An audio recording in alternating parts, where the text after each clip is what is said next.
Legit question. Is Kotaku a publication at this point, or just a clickbait farm? Because there is no way a publication can put out articles like this. I can't view this any way else than trolling, and I'm an expert at it. They are legitimately trying to troll in order to incite and anger people with their takes. So they're weighing in on the recent controversy, which I found it to be surprising because I thought that they would stay away from it. But no, they actually do want to talk about it, specifically about Pikamee, which is one of the first VTubers, also one of the most wholesome ones, who has been bullied off the internet by fringe weirdos on Twitter. And Kotaku decides to weigh in, completely gaslighting the issue, lying, like flat out lying about it, saying that this did not seem to escalate to harassment. Right? So they're claiming that Pikamee wasn't harassed. Are you kidding me? There are people on 4chan which has slaved for the last 48 hours doing nothing but documenting the harassment that this lady has gotten. You cannot go on Twitter without looking at the hashtag trending Pikamee and see that the harassment she is getting. Why are you erasing the existence of the people on 4chan that have documented every single line of harassment that she got? By the way, the harassment is quite vile, to the point where if I were to parrot a couple of it on YouTube, I would be guilty of a terms of service violation. Like, it was legit a hate campaign. There is no other way to describe it. And I want to point out, there were people accusing her of playing Hogwarts. She did not even play Hogwarts. Like, this is a false misinformation that I have spread in the previous video, because looking at the harassment that she was getting, I legitimately thought that she played Hogwarts. And she didn't. She said that she would play it, and then she said, okay, well, if it upsets people, I'm going to change my mind. She never played it. She got the harassment anyway. And just for a little bit of added context, in case you haven't watched the previous video, she is a person that's half Japanese, and she got bullied because of her race in Japan, starts VTubing and says that she likes Westerners more because they don't bully her. Enter the people from Twitter. And now enters Kotaku. Completely gaslighting. So you have like these fringe activists that go after women who play video games. Legit hate campaign. They're not targeting Asmongold. They're not targeting Angry Joe. They're not targeting other people. No, like they're targeting women. And they flat out state on Twitter that this is consequence culture. They flat out state that because they're playing the game Hogwarts, which gives money to J.K. Rowling, they're complicit in a genocide. Like, these people are insane. Their arguments make no sense. Right? So they create the moral justification to target these ladies.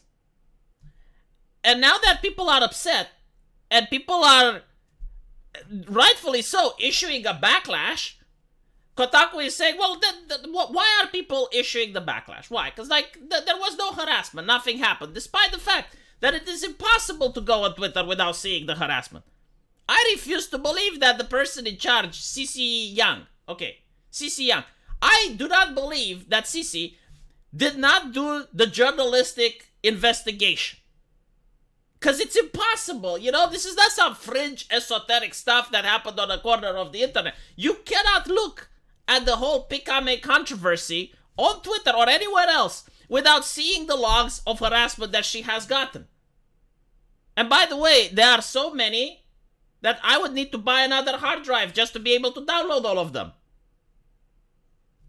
And it's interesting, like Kotaku used to be the publication that defended women, right? I mean, they defended Anita Sarkeesian, they defended Zoe Quinn, they defended Amaranth, they defended almost every single other woman. But for some reason, when it's about Pikamee, they choose to pretend like the harassment isn't real. And I have seen women which claim to get harassed and never show any receipts, never show any evidence. And Kotaku would immediately publish and claim that, yes, the harassment took place and it happened and it was bad. And the gamers are to blame, right? The community, all the gamers should be blamed. Every single gamer is misogynistic and blah, blah, blah. That's what they used to do in the past. But for some reason, all of a sudden, they have changed their tune. And what's interesting is that all of this is coming from the people that constantly demand accountability. You should be held accountable for what you do. You know, you can say whatever you want, but you should be held accountable. Okay. Okay, so when people go out and harass VTubers like Silver Veil, like The Kettle, manage to get one to graduate, and people online wants to hold them accountable. Oh no! Now it's not okay. It's not okay. No more accountability. Okay. Actually, you know what? Never happened. We made it up. Didn't exist. I see. I find this to be fascinating. And by the way, from what I noticed, because this was also interesting, there is the argument that it's going to affect the LGBT community. From what I noticed on 4chan, they seem to be laser accurate on the people that genuinely harassed, because the harassment happened in public. It didn't happen in DMs, it didn't happen behind closed doors, it happened in public. And they seem to issue the backlash targeting the exact people, regardless if they're LGBT or not, the exact people that tried to harass Pikamee, the exact people that tried to harass Silver Veil. In fact, there is a very famous post with a person that's saying, oh yes, what's happened to Silver Veil, she deserved it. Like, it's a good thing that it happened to her. And literally a couple of hours later, it's like, why are so many people angry at me? Like, I didn't harass her, I didn't do anything. It's like, well, yeah, but you do notice that people are a little bit upset, you know, because you're talking about a community of people that don't really have much in the way of entertainment. So they look at Netflix, they don't like what they see. They look at Disney, they don't like what they see. They look at video games, they don't like what they see. You know what they like? A cute kettle entertaining them. That's what they like. That's what they want to see. And now you're taking that away from them as well. Yeah, you may have upset a couple of people on the internet by doing so.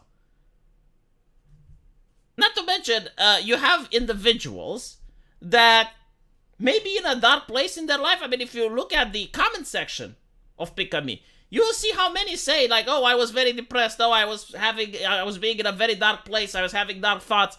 But thank you for coming into my life and entertaining me and cheering me up. And you get, like, so many messages like that, right?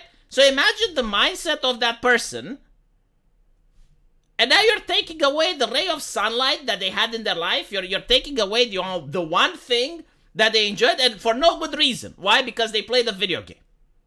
I mean, I guess girls aren't allowed to play video games, right, Kotaku? Is this it? Because again, they didn't went after the guys. They didn't go after Angry Joe. This is what's surprising. They didn't go after Asmongold. Like, Asmongold played the video game. No one told him shit. Very fascinating. What do you have to say about that, Cici? Please, enlighten me. Make an article about that. Why didn't Asmongold get the backlash? Anyway, right. Let me know what you guys think. And as usual, I will see you in the comment section. Take care.